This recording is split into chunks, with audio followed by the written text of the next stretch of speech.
चलो आप मध्यम मंडल लिखिए, मध्यम मंडल। अब हम आए यहां पे,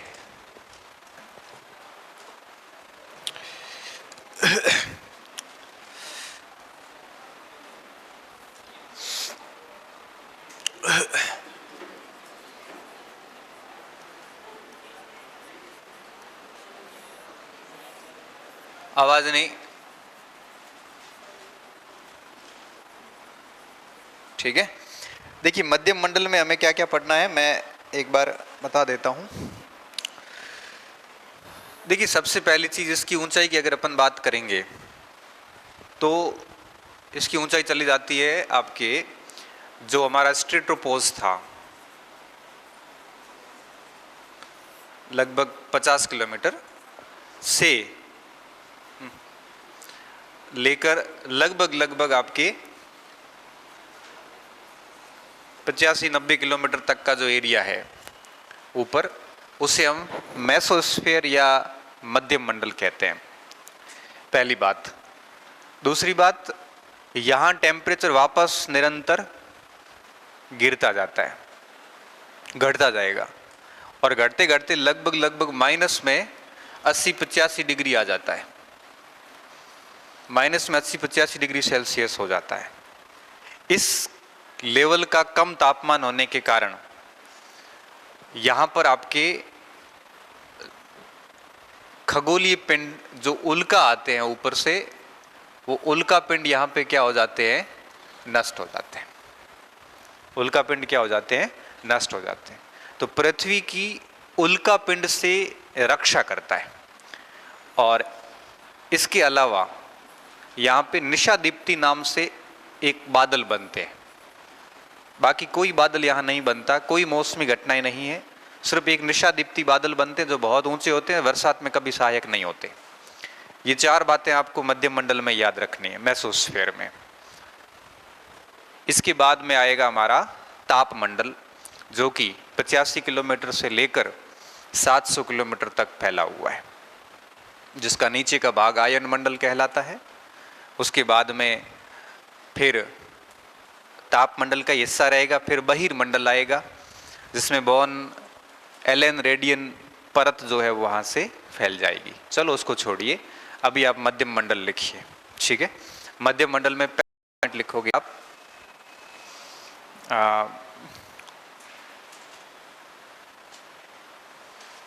ठीक है, ये मेसोस्फीयर, ठीक है।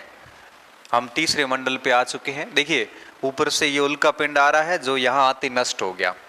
इस लेवल के टेम्परेचर को ये उल्का पिंड झेल नहीं पाते और उससे धरातल से आने से पहले ही टूट जाते हैं। मेसोस्फीयर के बाहर आपके सारे सैटेलाइट वगैरह होते हैं, ठीक है। पृथ्वी के जो उपग्रह है वो सारे आयन मंडल वगैरह में छोड़े जाते हैं। आयन मंडल थर्मोस्फीयर का भाग है, अलग से मंडल नहीं है। आयन मंडल ताप मंडल के निचले हिस्से को कहा जाता है। चूंकि यहाँ पे विद्युत आयन पाए जाते हैं, ऋण आयन धन आयन, इसलिए इसको आयनोस्फीयर या आयन मंडल बोलते हैं, ठीक है। करंट है वहां पे, कहने का मतलब ये। फिर उसमें आपके चार और छोटी छोटी परतें हैं आयन मंडल के भीतर, उसके बारे में हम आगे पढ़ेंगे। पहले आप लिखिए मध्यम मंडल, और मध्यम मंडल में ये 4 पॉइंट आपको अच्छे तरीके से लिखने हैं और ये याद रखना है हमारे को यहाँ पे, ठीक है। ये तो अगर आप मध्यम मंडल को देख रहे हो तो वापस देखिए, क्षोभ मंडल में जिस तरह से तापमान घट रहा था वैसे मध्यम मंडल में भी क्या हो रहा है, घट रहा है। फर्क देखिए, ये घटते घटते यहाँ तक ही आया था और ये घटते घटते आपके इस स्तर पर आया हुआ, मतलब आपके -85 डिग्री सेल्सियस तक चला जाता है। अगर आपसे पूछे कि वायुमंडल में सबसे कम तापमान कौन से मंडल में होगा, मध्यम मंडल में। सबसे कम तापमान कहाँ पे, मध्यम मंडल में। न क्षोभ मंडल में न समताप मंडल में सबसे कम तापमान। अधिक तापमान तो फिर ताप मंडल में हो जाएगा, लेकिन सबसे कम तापमान कहाँ पे होगा, मध्यम मंडल में सबसे कम तापमान होगा -85 डिग्री। अगर अपन साइबेरिया जाते हैं ना, रूस, जैसे हम कहते हैं कि दुनिया का सबसे ठंडा स्थान बरखुयांसक साइबेरिया में, वहां का टेम्परेचर भी -80 डिग्री सेल्सियस है, वहाँ टेम्परेचर शीतकाल में -80 डिग्री सेल्सियस रहता है, और यहाँ पे टेम्परेचर उससे भी कम है, -85 डिग्री तक रहता है यहाँ पे। तो दुनिया का सबसे ठंडे स्थानों में से ये एक है, वो भी जब सूर्य के पास की ओर जा रहे हैं तब। ठीक है, तो पहला पॉइंट लिखोगे आप।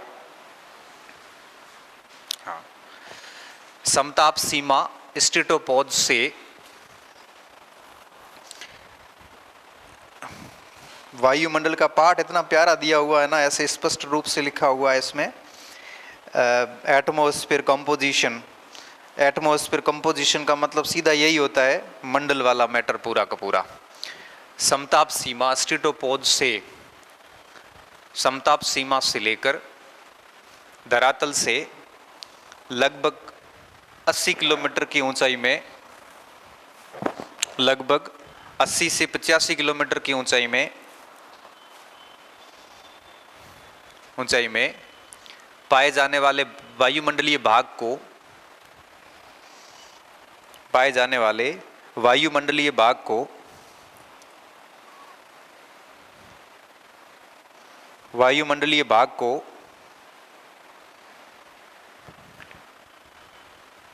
वायुमंडलीय भाग को मध्यम मंडल कहा जाता है।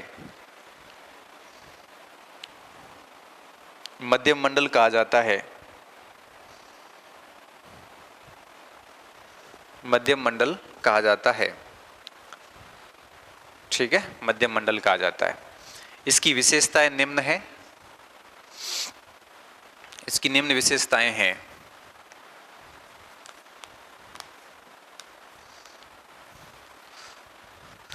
अब है ना, आप मुद्रा की परिभाषाएं छोड़ देना। इकोनॉमिक्स में मुद्रा के कार्य तो पढ़ लेना, मुद्रा की जो बहुत सारी परिभाषाएं हमने लिखी है ना, वो छोड़ देना पूरी। ठीक है, परिभाषाएं जितनी भी हैं कोई काम की नहीं, एक याद को भी वॉकर की, मार्शल की, एडम स्मिथ की, बस 3 याद रखना, बाकी सब छोड़ देना। इवन कार्य भी कोर्स से हट गए हैं, तो अब परिभाषाओं का कोई औचित्य नहीं रहा। अब खाली मुद्रा का मापने का जो सप्लाई का फॉर्मूला है ना पीछे, बस वो याद रखना है। भुगतान संतुलन को हम पढ़ेंगे। भुगतान संतुलन इसलिए पढ़ना जरूरी है कि घाटे है ना 7 है कोर्स में, चालू खाता घाटा, और वो घाटा हमने लिखा है ना, वो घाटा तभी समझ में आएगा जब भुगतान संतुलन पूरा समझेंगे। तो इन्होंने घाटे का कंसेप्ट दे दिया, तो घाटे का कंसेप्ट आ गया, इसका मतलब ये हुआ कि अब आपको विदेश व्यापार भी पढ़ना पड़ेगा, क्योंकि 2 घाटे वहां पे भी है। ट्विन डिफिसिट लिखा है ना हमने, एक दोहरा घाटा, वो कोर्स में आ गया सीधा। अब तो खुले चुनौती दिएगा, आ गया वहां आ जाओ। पहले तो था नहीं डायरेक्ट, मैं भी धीरे धीरे पढ़ा रहा था, मैंने कहा ज्यादा हो जाएगा, अब खुला आ गया, बस खुले तौर पे।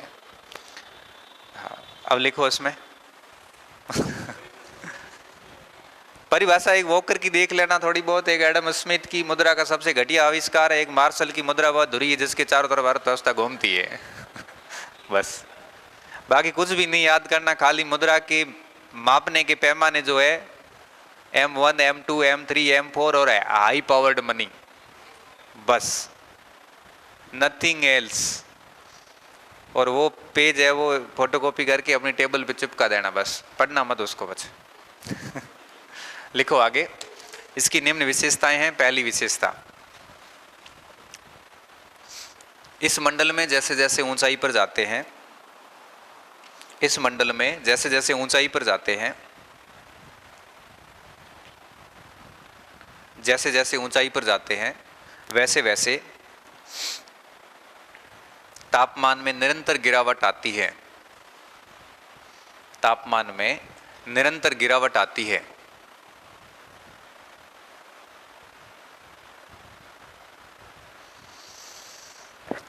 निरंतर गिरावट आती है। मध्यम मंडल की ऊपरी सीमा मेसोपॉज पर, मध्यम मंडल की ऊपरी सीमा मेसोपॉज पर तापमान घटकर -85 डिग्री सेल्सियस के लगभग रह जाता है। मेसोपॉज पर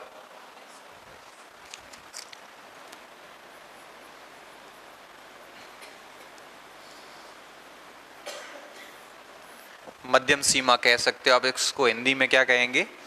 मध्यम सीमा। मेसोपॉज पर यह तापमान घटकर -85 डिग्री सेल्सियस रह जाता है। इसलिए इस क्षेत्र को न्यून तापमान की सीमा कहा जाता है।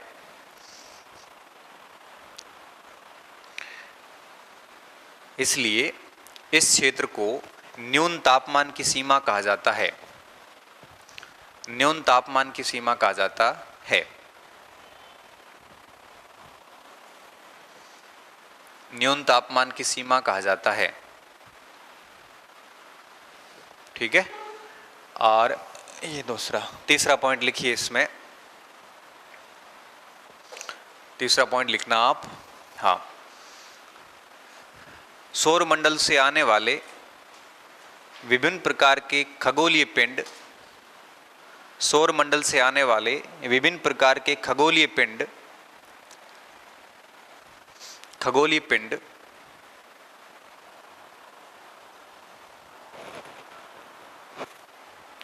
पिंड जैसे उल्का पिंड,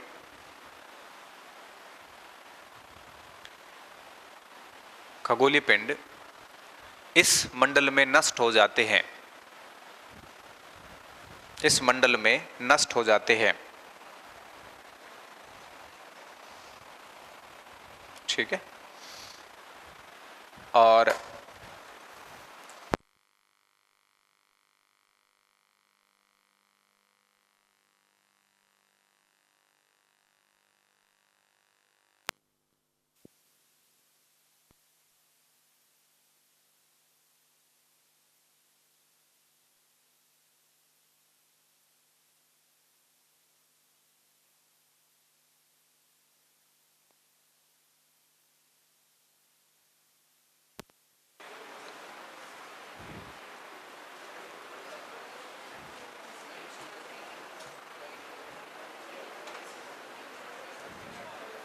है साली इसको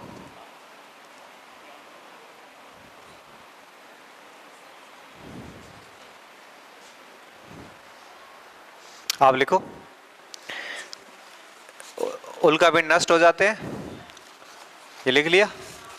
अंतिम पॉइंट लिखिए। इस मंडल में निशा दीप्ति नाम बादल बनते हैं। निशा दीप्ति, निशा ये लड़की, दीप्ति लड़की। हाँ मैं पूछ रहा हूँ, बड़ा सारा लिख रहा। निशा दीप्ति ऐसे करके उठाओ। मैं बेटा मात्रा ही गलत को करें। निशा दीप्ति नाम से बादल बनते हैं। लिखना पड़ेगा ना जरूरत को ना, लिख लिया।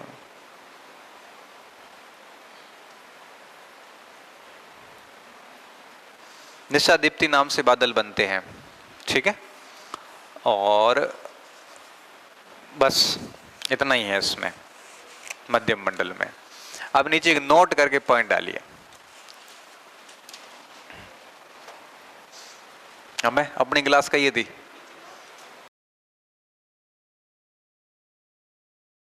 नीचे जगह जाऊं बस, सबसे नीचे यही है भाई। हाँ लिखो, आप लिखो निशा दीप्ति नाम से बादल बनते हैं। फिर उसमें लिखो नोट।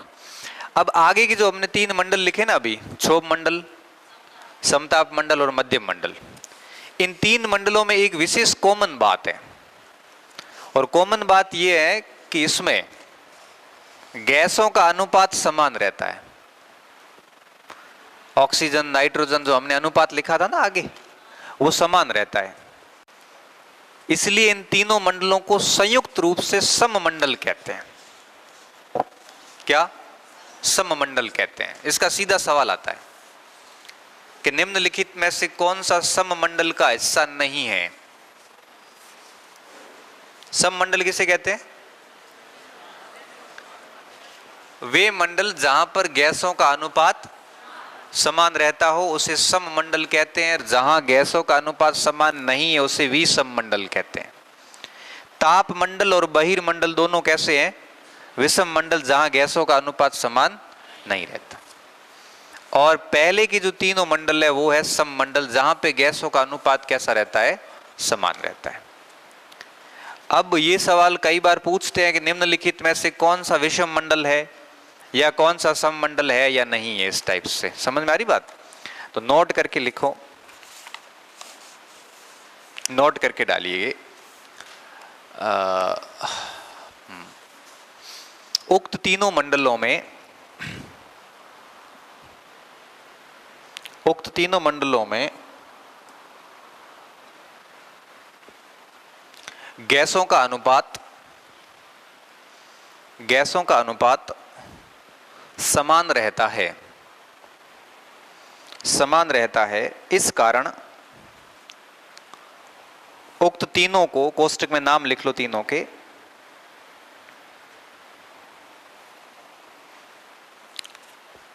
उक्त तीनों को कोष्टक में नाम लिख लो, क्षोभ, समताप, मध्यम। उक्त तीनों को सममंडल कहा जाता है। होमोस्फीयर इंग्लिश में कहे तो।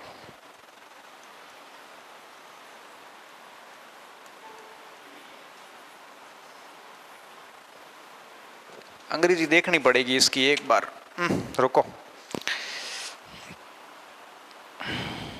होमोस्फीयर, एक मिनट अभी रुकना।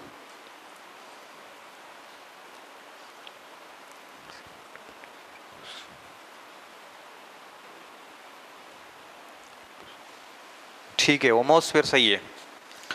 ठीक है, तीनों को होमोस्फीयर कहते हैं। विषम मंडल हेट्रोस्फीयर कहलाता वैसे। तो ये सममंडल की परिभाषा क्लियर? एक नोट और डाल दो। हाँ, मध्यम मंडल के ऊपरी क्षेत्रों में, अर्थात तापमंडल व बहिर्मंडल, तापमंडल, बहिर्मंडल, साथ में आयन मंडल भी लिख लो। ऊपरी क्षेत्रों में, ऊपरी क्षेत्रों में गैसों का अनुपात समान नहीं रहता।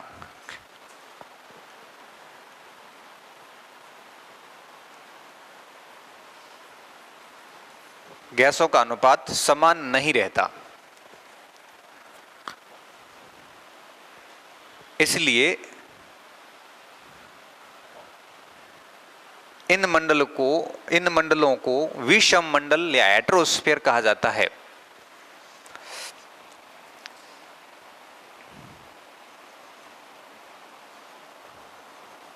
विषम मंडल या हेट्रोस्फीयर, HETRO, हेट्रोस्फीयर अथवा विषम मंडल कहा जाता है। ठीक है, तो तीन मंडल हो जाएंगे सम, बाकी सारे किस में चले जाएंगे? विषम में। कहा अगर समझ में आई बात को? आई आगे? हाँ, तो इसका एक सवाल आया हुआ भी है पहले, पता नहीं कैसा सवाल था, तो सही एक। अब आप लिखोगे आगे तापमंडल। ठीक है, तापमंडल। तापमंडल को इंग्लिश में हम कहते हैं थर्मोस्फीयर।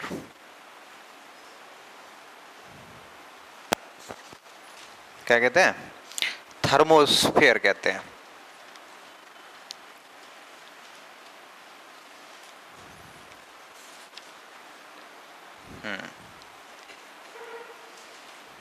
यस, अच्छा, ये सवाल था। विषम मंडल में सम्मिलित वायुमंडल की परत कौन सी है? विषम मंडल में वायुमंडल की कौन सी परत शामिल है?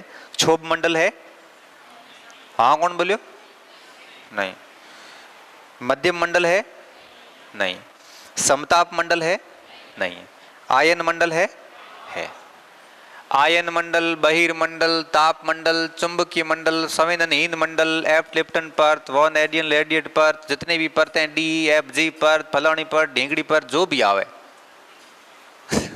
सारी किसमें है? विषम में। सम में 3 ही है बस, क्षोभ मंडल, समताप मंडल और मध्यम मंडल। बाकी सारी परतें, कोई भी नया नाम आ जाए ना परीक्षा में, किस में जाएगा?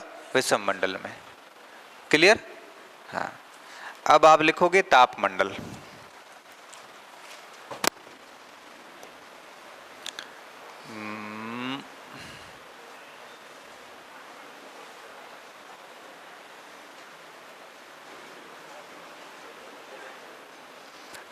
ये एक्सोस्फीयर सबसे ऊपर वाला मंडल। अब देखिए ताप मंडल है 690 किलोमीटर तक, ठीक है। अब ये जो मंडल है इसे अपन ताप मंडल कहते हैं। इसकी खास बात क्या क्या है देखिए। सबसे पहली चीज, इसको हम ताप मंडल क्यों कहते हैं? क्योंकि जैसे जैसे ऊंचाई में जाते हैं वैसे वैसे इसका तापमान निरंतर क्या होता है? बढ़ता ही जाएगा। अब तापमान वापस घटने वाला नहीं है, ठीक है। इसे हम कहते हैं थर्मोस्फेयर,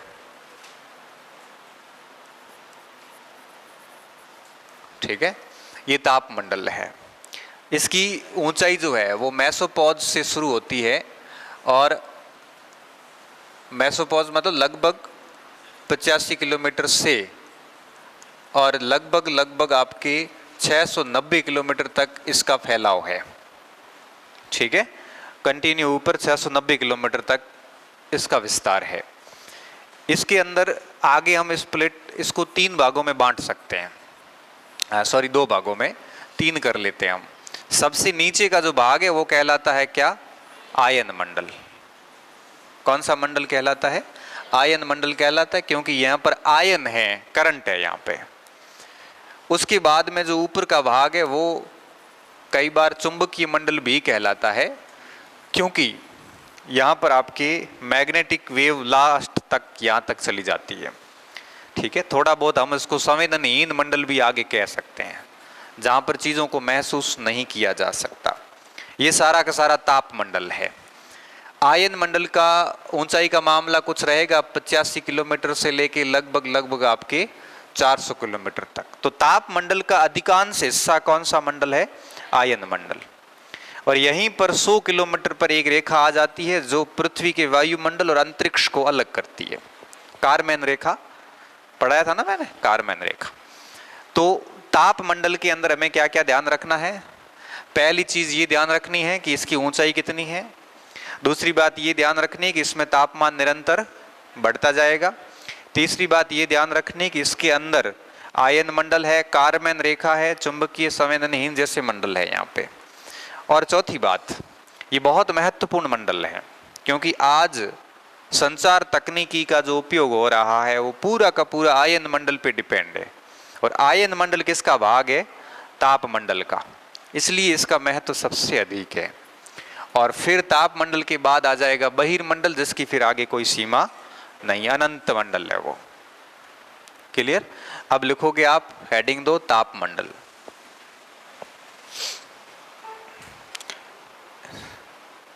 ठीक है, ये ताप मंडल है हमारा।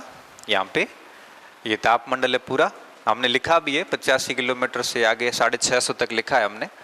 इसकी कोई क्या ऊंचाइयाँ इतनी ज़्यादा स्ट्रिक्ट रहने की ज़रूरत नहीं है, 700 किलोमीटर तक लिखोगे तो भी कोई लॉस वाली बात नहीं है। और इसका नीचे का जो हिस्सा है वो आयन मंडल कहलाता है, बाकी का हिस्सा जो है बाद में कम हिस्सा है, बहुत ज़्यादा हिस्सा नहीं है इसमें। तो अब आप ताप मंडल हेडिंग दीजिए और उसमें लिखोगे कि मेसोपॉज से लगभग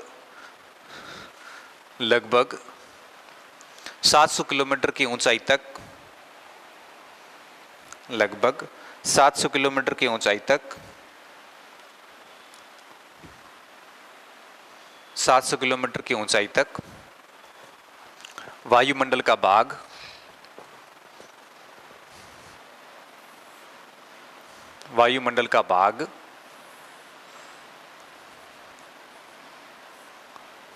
वायुमंडल का भाग तापमंडल कहलाता है।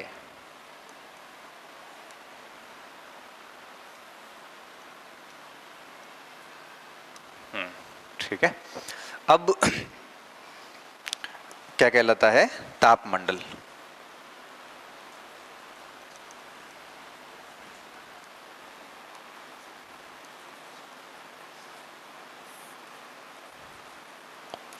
अब कार्बन रेखा आ जाती है 100 किलोमीटर पे, और ये 85 किलोमीटर से लेकर और आगे लगभग 400 किलोमीटर तक, ये जो 400 किलोमीटर तक का एरिया है ये क्या कहलाता है? आयन मंडल। ठीक है, और ये जो 100 किलोमीटर है इससे नीचे ये है पृथ्वी का वायुमंडल। यहां तक ही ठीक है, बस इसके ऊपर का जो हिस्सा है ये कहलाता है अंतरिक्ष कहलाता है। तो अंतरिक्ष और वायुमंडल के बीच की रेखा कौन सी कहलाती है? कार्बन रेखा कहलाती है। ठीक है, और आयन मंडल से जब ऊपर जाते हैं तब हम इसको कई सारे नाम दे देते हैं। कई बार संवेदनहीन मंडल भी कहते हैं। इनका कोई भी, यूं कहिए कि आप हमारे पास इसकी जानकारियां जो है वो बहुत सीमित मात्रा में है। हमारे पास इनकी बहुत जानकारियां नहीं है। हमारे पास अधिकतम जो जानकारियां हैं वो है आपके आयन मंडल तक की। ठीक है, फिर आयन मंडल के अंदर फिर 4 परतें और आ जाती है। उसमें आपके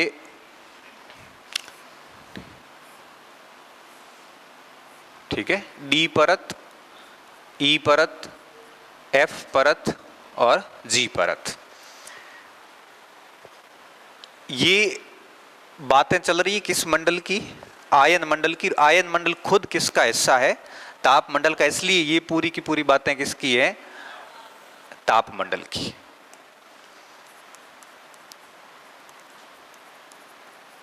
ठीक है, तो ionosphere is a part of A thermosphere, lower part of A thermosphere. बना दो इसको। समझ में आयो को आयो उनका? यही बनानो माडे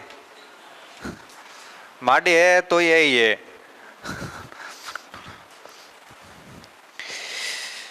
ज्यादती हो रही है हमारी कॉपी के साथ में, हम करें क्या? कोई ऑप्शन नहीं है, चित्र बना दो।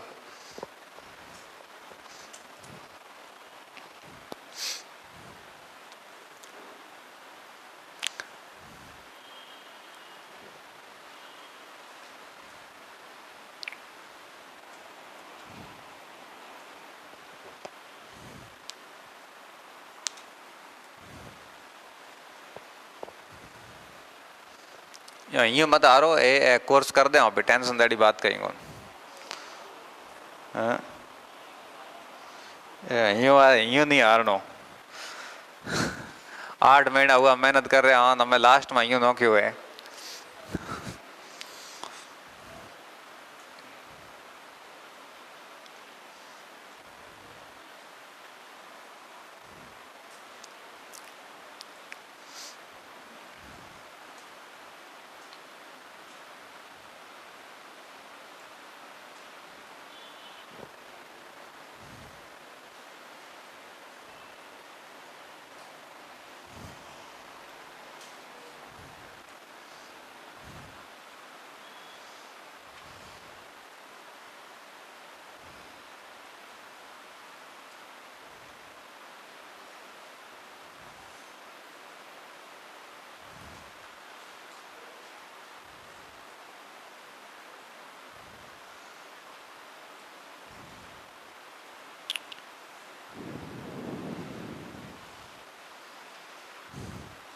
हो गया?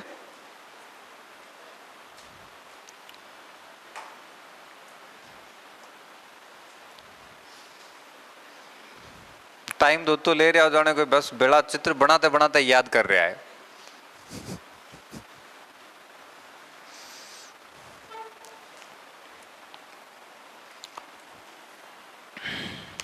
लिखिए लिखिए।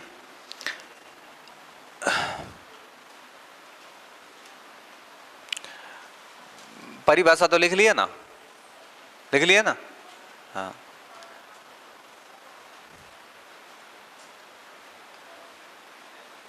हो गया? ये लिख लिया कि मेसोपॉज से ऊपर 690 किलोमीटर तापमंडल कहलाता है। चित्र बना दो, फिर नीचे एक लाइन लिख लो, चूंकि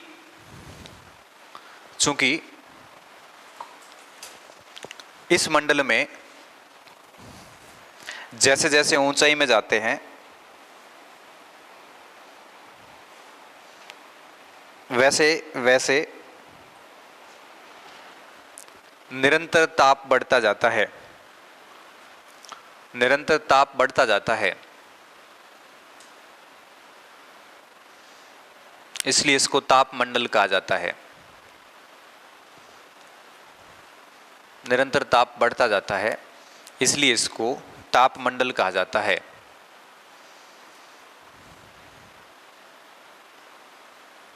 तापमंडल कहा जाता है।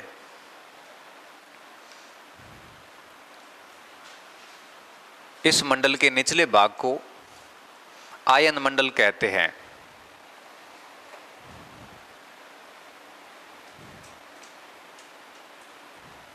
आयन मंडल कहते हैं।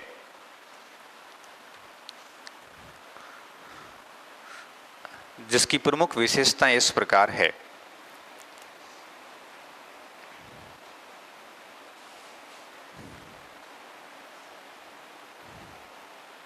जिसकी प्रमुख विशेषताएं इस प्रकार है आयन मंडल की।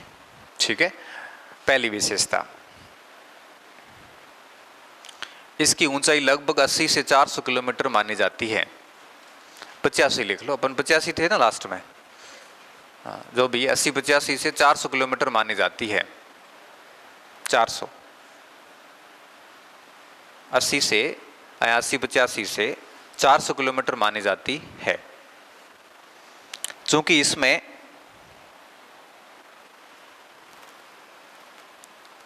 विद्युत आवेशित कण, चूंकि इसमें विद्युत आवेशित कण, विद्युत आवेशित कण जिन्हें आयन कहा जाता है पाए जाते हैं। विद्युत आवेशित कण जिन्हें आयन कहा जाता है पाए जाते हैं, इसलिए इसे आयन मंडल कहते हैं।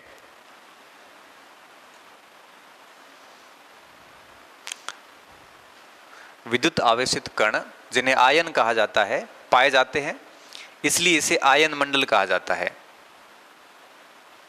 इसलिए इसे आयन मंडल कहा जाता है। विद्युत आवेशित कण का मतलब समझे आप? जैसे मान लो कि कोई लोहे की छड़ है, ठीक है, तो वो ठीक है, उसमें करंट नहीं है, लेकिन हम क्या करते हैं, कोई तार करंट वाली लाके उस लोहे की छड़ के लगाते हैं, तो विद्युत आवेशित पदार्थ हो गया वो। अब उसमें करंट आना शुरू हो जाएगा। आयन मंडल के अंदर जितने भी कण है वहां पे उनमें करंट है, विद्युत आवेशित है। इस वजह से इस पूरे मंडल का नाम ही क्या पड़ा हुआ है, आयन मंडल। और यही आयन क्या करते हैं, धरातल से जाने वाली जो भी रेडियो तरंगे हैं इनको वापस धरातल पर भेजती है। और इसी वजह से सूचना तकनीकी का पूरा सिस्टम काम करता है।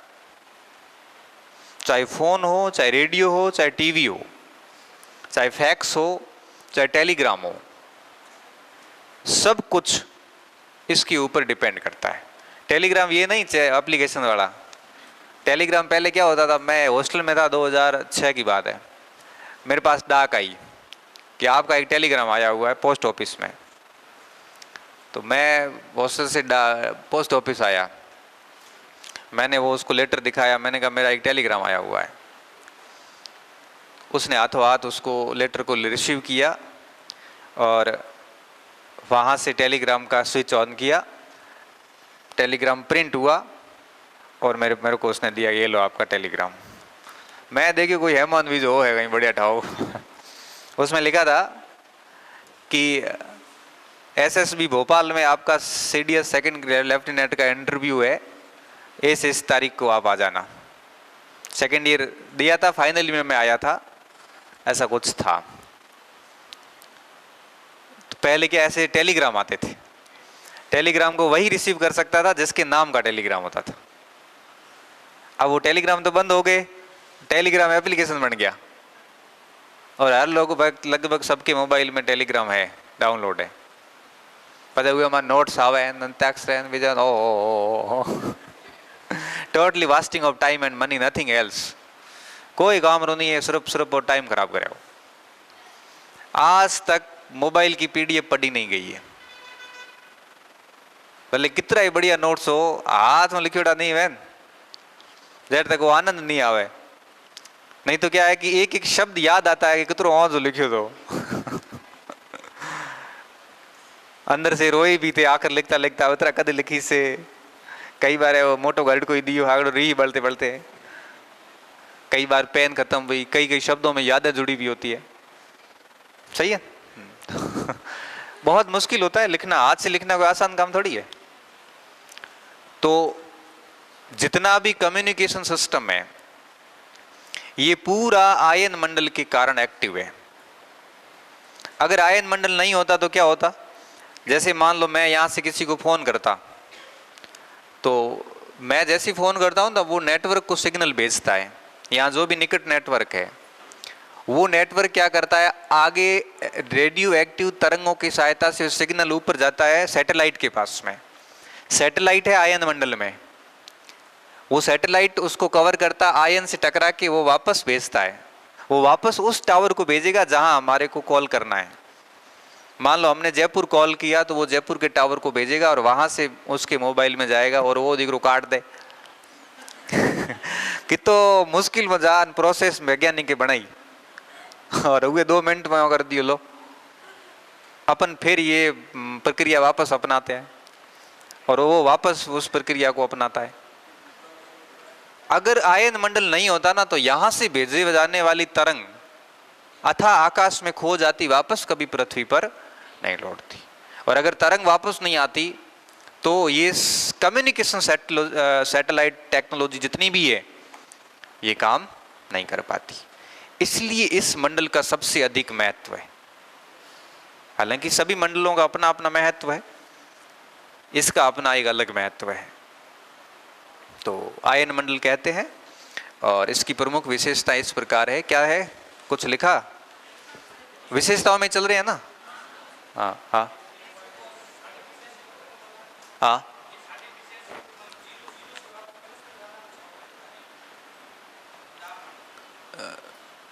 तापमंडल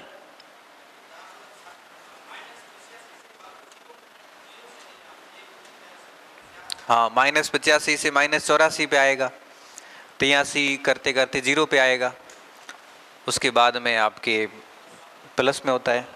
चित्र देखो ना, ये देखो -85 से ये देखो धीरे धीरे कम होता जाएगा। आगे आगे थर्मोस्फीयर की ऊपरी सीमा हमें दिख नहीं रही है, बाकी ये चला जाता है आगे। ठीक है, अब आप लिखोगे आयन मंडल की विशेषता लिख ली ना, एक लिखी, आगे लिखी दूसरी विशेषता। इतने तक बात है मैं है आज ही बात है। ये तो इरिटेशन हो रहा है इससे तो बहुत, है ना?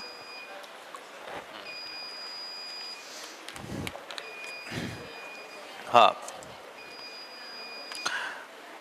अब पैरा छोड़ के दूसरा पॉइंट लिखना कि धरातल से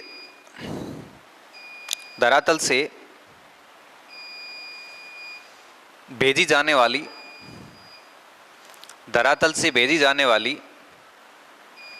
विभिन्न आवर्ती की रेडियो तरंगे,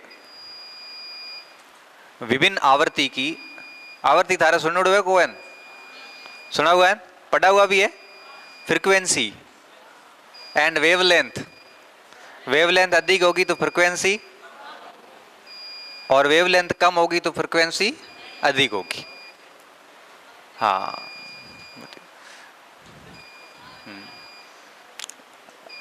धरातल से भेजी जाने वाली विभिन्न आवर्ती की रेडियो तरंगे इसी मंडल से पुनः पृथ्वी पर लौट आती है। इसी मंडल से पुनः पृथ्वी पर आ जाती है। जिसके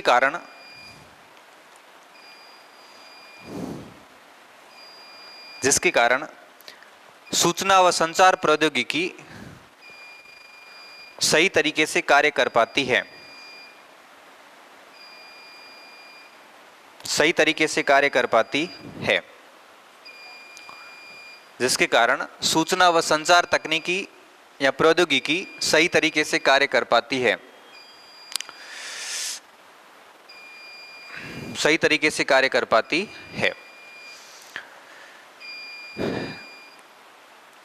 यही कारण है कि संचार उपग्रह इस मंडल में प्रक्षेपित किए जाते हैं, इस मंडल में प्रक्षेपित किए जाते हैं। संचार उपग्रह इस मंडल में प्रक्षेपित किए जाते हैं। अब इसका एक बहुत सरल सा सवाल आता है कि रेडियो, टीवी, फोन वगैरह वगैरह सब, इसके क्रियात्मक होने के पीछे कौन सी परत जिम्मेदार है? ठीक है, आयन मंडल। फिर अगला तीसरा पॉइंट लिखोगे कि आयन मंडल में क्लास बंद कर देते हैं ना, ये मूड खराब कर रहा है पूरा। इरिटेशन आपके नहीं हो रहा है? बाहर जहां जाए एक था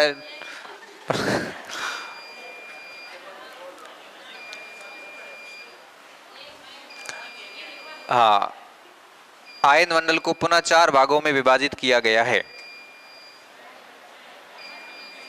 आयन मंडल को विशेषताओं में चल रहे हैं हम, तीसरा पॉइंट चल रहे हैं।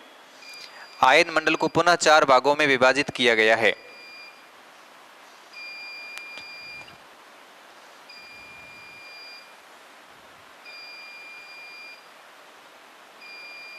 ठीक है, अब आप लिखोगे एक एक।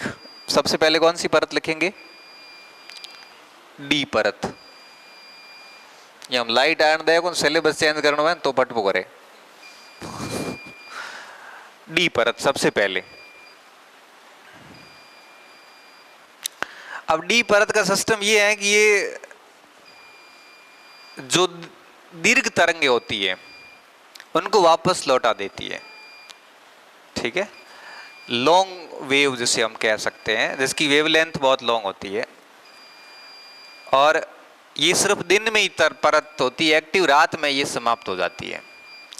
तो कई बार क्या होता है, दीर्घ हर्ट्ज के जो रेडियो होते हैं ना, जो लॉन्ग वेव वाले, वो रात को फिर सरडाटाइज करे, वो बाजे कहीं है कौन होता है, गीत वगैरह कुछ नहीं आता, दिन में बजते हैं। रात को उस जगह पे जाते ही वो लॉन्ग वेव जो LW वाला कॉलम है वो बंद हो जाता है। क्यों? क्योंकि रात को डी परत एक्टिव नहीं होती, और यहां से सिग्नल तो हम भेज देते हैं, और वो रेडियो तरंग आपके जैसे ही वहां जाती है, डी परत होती नहीं, उसको रोकने वाला कोई नहीं है, वो दबाई रखे हुआ बहिर्मंडल जावेरी। इस वजह से क्या होता है कि रात को दीर्घ तरंगे जो है उसके चैनल जितने भी है एक भी नहीं चलेगा। जैसे अमेरिका के न्यूज़पेपर, BBC का जो इंग्लैंड वाला न्यूज है, ये रात को नहीं आएगा, क्योंकि दीर्घ तरंगे है, और दीर्घ तरंग को रोकने के लिए डी परत है, और डी परत दिन में ही एक्टिव होती, रात में नहीं होती। क्यों? ध्यान पड़ी बात? हाँ, आप लोग क्या रेडियो जनरेशन के नहीं हो, हम लोग रेडियो जनरेशन के हैं। मेरे पास फिलिप्स का छोटा रेडियो है था, तो उस समय ये नहीं पता था कि ये रात को ये चैनल क्यों नहीं काम करता है। कभी गण जातो कोई थोड़ा थोड़ा बात जातो, हो सकता है मौसम साफ हो तो वो डी एक्टिव परत रात को भी थोड़ी बहुत रहती, थोड़ा सा गंदा मौसम है तो डी परत नहीं रहेगी। अगर मौसम गंदा है तो 100% आप मान के चलिए रेडियो काम नहीं करेगा। ठीक है, हाँ, तो डी परत के बारे में लिखो। सबसे पहले लिखो डी परत। डी की कोई फुल फॉर्म नहीं है ना, कल करते हैं अब, है ना, या चलने दे, नीचे जाए उनको कौन क्या बंद करना, ये कोई खटको हुआ है हो छोटो मोटो, ऐसा थोड़ी बजता है। हाँ? लाइट होगी या कोई स्विच विच है, अपने को मिला नहीं है। लाइट नहीं है, लाइट है। डी परत में लिखो, ये परत दीर्घ रेडियो तरंगों को पुनः पृथ्वी पर भेजती है या परावर्तित करती है। दीर्घ रेडियो तरंगों को पुनः पृथ्वी पर परावर्तित करती है।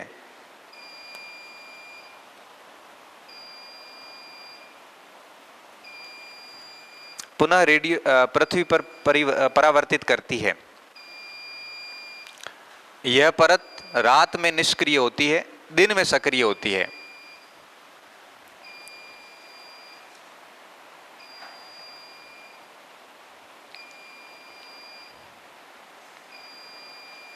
ठीक है, अब लिखिए दूसरी ई परत।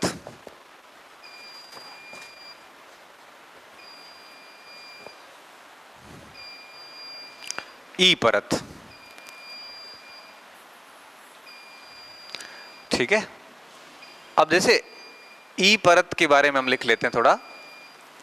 ई परत को केंद्रीय हेविसाइट कहते हैं।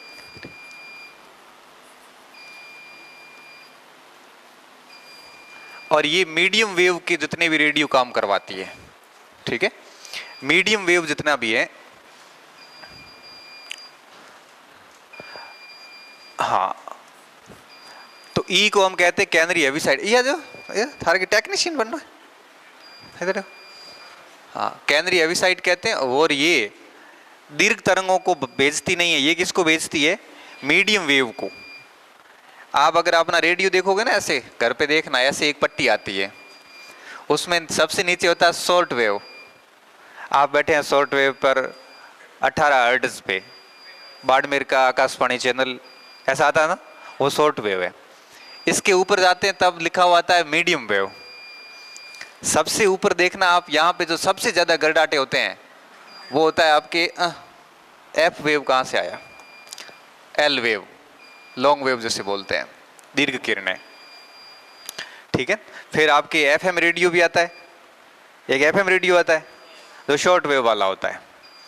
अब क्या होगा, ये लॉन्ग वेव जो है इसको तो डी रोक लेता है, इसको ई रोकता है, इसको एफ रोकता है, ठीक है। एफ परत इसको रोकती है, एस डब्ल्यू को। तो एफएम जितने भी होते हैं वो यहां से रोके जाते हैं। इसके नीचे आता है जी परत। जी फिर किसी को भी ऊपर जाने नहीं देती, जी से टकरा के भी सारी आ जाती है। अगर कहीं नीचे बच गई तो जी से टकरा के वापस आएगी। केंद्रीय हेविसाइट बोलते हैं, ये मीडियम वेव को रोकती है। और सबसे खास बात देखिए, इसके उत्तरी ध्रुव और दक्षिणी ध्रुव, ई परत का जो उत्तरी ध्रुव और दक्षिणी ध्रुव है, क्योंकि वो तो चारों तरफ फैली हुई है ऐसे पृथ्वी की चारों तरफ, हमारे उत्तरी ध्रुव और दक्षिण ध्रुव के ऊपर यहाँ पे देखते हैं तो यहाँ आग निकलती है, प्रकाश होता है। क्योंकि लाइट की किरणें है ना, तो आपस में टकराने के बाद क्या होगा, आग ही होगी, लाइट जलेगी, तो यहाँ एक ज्योति दिखती है, प्रकाश दिखता है, जिसे दक्षिण गोलार्ध में कहते हैं, दक्षिण ध्रुव पे कहते हैं अरोरा। अरोरा का मतलब होता है प्रकाश, प्रकाश ज्योति। अरोरा ऑस्ट्रालिस। और ऊपर जो ज्योति दिखती है उत्तरी ध्रुव पे, उसे कहते हैं अरोरा बोरियोलिस। कोरियोलिस तो याद हुए को तो बरोबर बोरियोलिस और आ गया, ठीक है। ये ई परत में दो ही चीजें हैं, तो लिखो ई परत लिखो, फिर बंद करते हैं, क्लास को बंद करते हैं।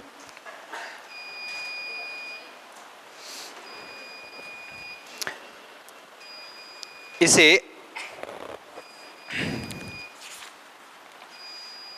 कैनली हेविसाइट परत कहते हैं। कैनली लिखना, इसे कैनली हेविसाइट परत कहते हैं। ली मोटी बेण मत दे।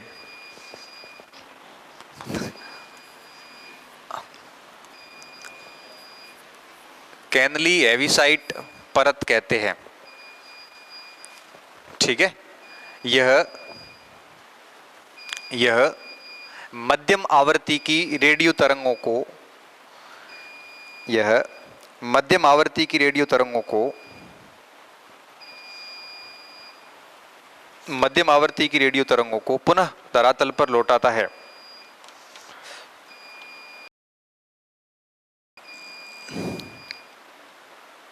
पुनः धरातल पर लौटाता है। ठीक है, ये मीडियम वेव को रोकता है और लॉन्ग वेव को हमने पहले देख लिया। इसकी खास बात मैंने वापस बता देता हूं कि इस परत में उत्तरी ध्रुव और दक्षिणी ध्रुव पर एक ज्योति प्रकाश दिखता है। जैसे हम उत्तरी गोलार्ध में अरोरा बोरियोलिस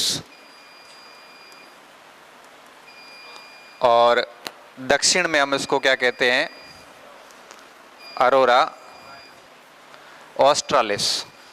ऑस्ट्रा का मतलब भी दक्षिण होता है, इसलिए ऑस्ट्रेलिया होता है ना उस टाइप से। हाँ, तो लिखिए इस परत में या इस भाग में उत्तरी ध्रुव और दक्षिण ध्रुव पर उत्तरी ध्रुव व दक्षिण ध्रुव पर उत्तरी ध्रुव व दक्षिण ध्रुव पर वर्ष भर ज्योति प्रकाश या प्रकाश की ज्योति दृष्टिगत होती है। प्रकाश की ज्योति दृष्टिगत होती है। प्रकाश की ज्योति दृष्टिगत होती है। कई बार ये सवाल आता है अरोरा ऑरियोलिस ऑस्ट्रालिस बोरियोलिस किस मंडल में होते हैं? आयन मंडल में होते हैं। आयन में भी अगर पूछे और गहराई में तो कहाँ होते हैं? कहाँ पे? ई भाग में होते हैं। ठीक है, ताप ज्योति दृष्टिगत होती है। जैसे उत्तरी गोलार्ध में, आवाज नहीं, उत्तरी गोलार्ध में अरोरा बोरियोलिस,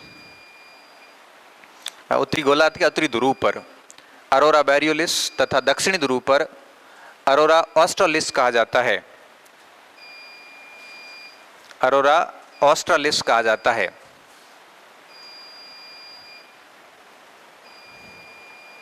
अरोरा ऑस्ट्रालिस कहा जाता है।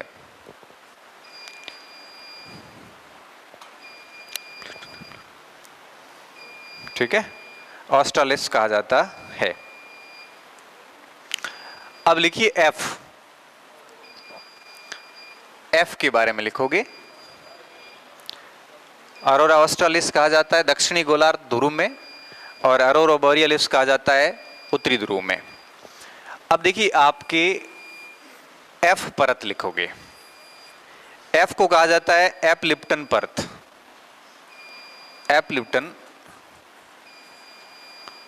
एपलेटन परत, और ये शॉर्ट वेव को वापस भेजता है। अरे वो मध्यम वाला लिख लिया ना, उसमें लिख लिया? ठीक है, एफ में लिखना कि यह परत लघु रेडियो तरंगों को पुनः धरातल पर भेजता है।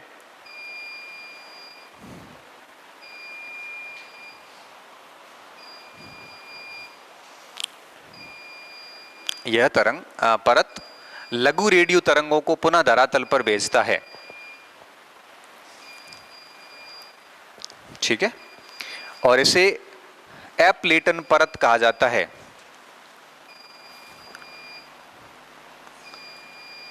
एपलेटन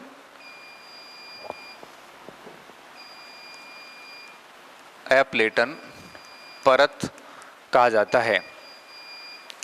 ठीक है, एपलेटन परत कहा जाता है। ठीक है, और सबसे ऊपर है जी परत। जी में कुछ भी नहीं है, खाली 2 लाइनें हैं, ऐड कर दो। यह सभी प्रकार की रेडियो तरंगों को पुनः पृथ्वी पर भेजता है। जी में लिखना, यह सभी प्रकार की रेडियो तरंगों को पुनः पृथ्वी पर भेजता है।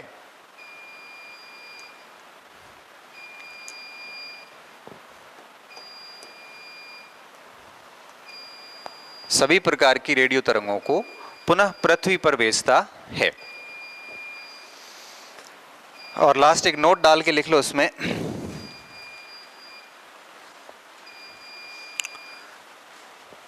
इस मंडल में 100 किलोमीटर पर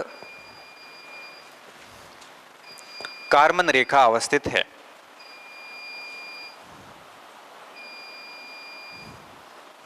कार्बन रेखा अवस्थित है। कार्बन रेखा अवस्थित है।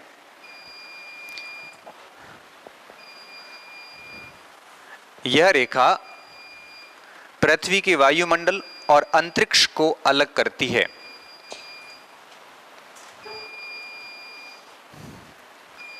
यह रेखा पृथ्वी के वायुमंडल, मतलब 100 किलोमीटर के नीचे वायुमंडल और इससे ऊपर अंतरिक्ष, यह रेखा पृथ्वी के वायुमंडल और अंतरिक्ष को अलग करती है। तो हमारा वायुमंडल मोस्टली कहां तक फैला हुआ है? कार्बन लाइन तक। इसके ऊपर के भाग है तो वायुमंडल, पर हम उसको अंतरिक्ष नाम देते हैं क्योंकि वहां पे फिर ना जल वाष्प है, ना धूल कण है, ना गैसों के ये अनुपात है, सब कुछ बदल जाता है वहां पे। ठीक है। तापमंडल हो गया। अब लिखिए बहिर्मंडल, पूरा ही करूंगा आज।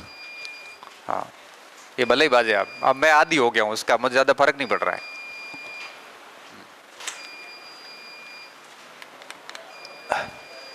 हाँ? ये लिखा हुआ है देखो, कार्बन लाइन दिख रहा है? ये अब लिखिए एक्सोस्फीयर, बहिर्मंडल। लास्ट मंडल लिखो बहिर्मंडल।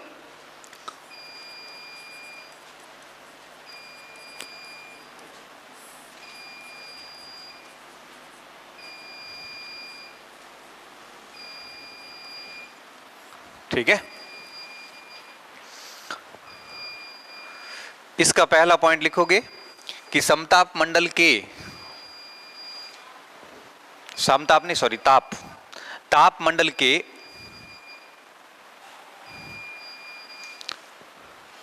ऊपरी भागों में अनंत ऊंचाई तक विस्तृत इस मंडल को अनंत ऊंचाई पर स्थित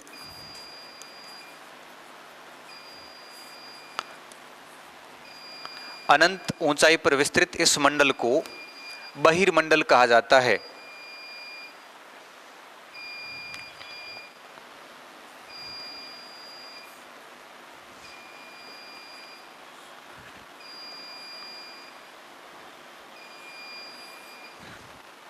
बहिर्मंडल कहा जाता है।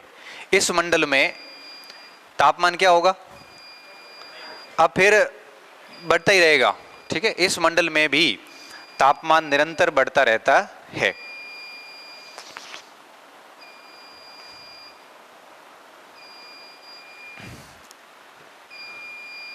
पहली बात।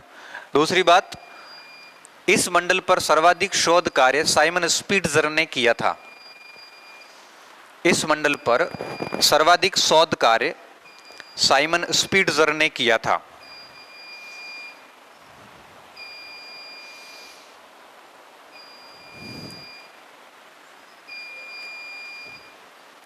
साइमन स्पिट्जर ने किया था। ठीक है। इसलिए इसको स्पिट्जर का मंडल भी कहते हैं।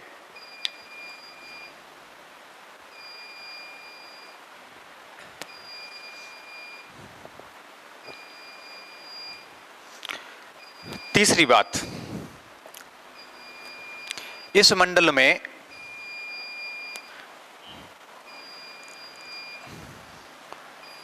वॉन एलेन ने,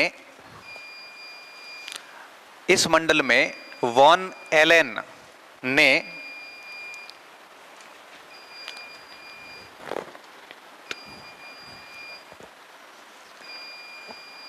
रेडियन बेल्ट की खोज की थी। रेडियन बेल्ट की खोज की थी। रेडियन बेल्ट की खोज की थी। रेडियन बेल्ट की खोज की थी। इसलिए इस मंडल का एक भाग वॉन एलेन रेडियन बेल्ट भी कहलाता है। वॉन एलन रेडियन बेल्ट भी कहलाता है।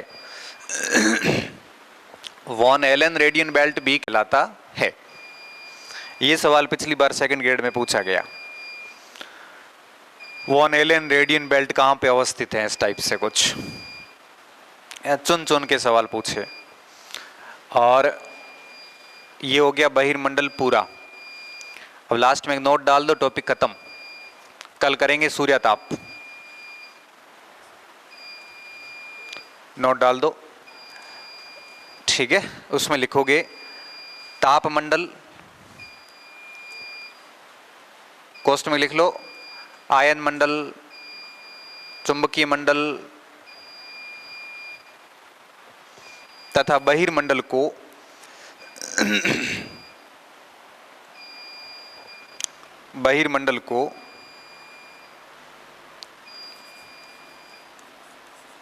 तापमंडल तथा बहिर्मंडल को विषम मंडल कहा जाता है।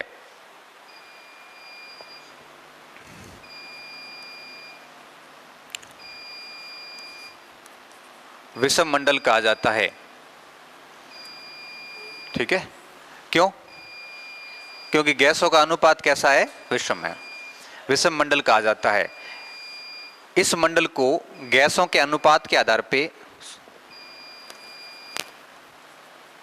गैसों के अनुपात के आधार पे 4 भागों में विभाजित किया गया है। प्रत्येक मार सके तो भी पूरा गुरु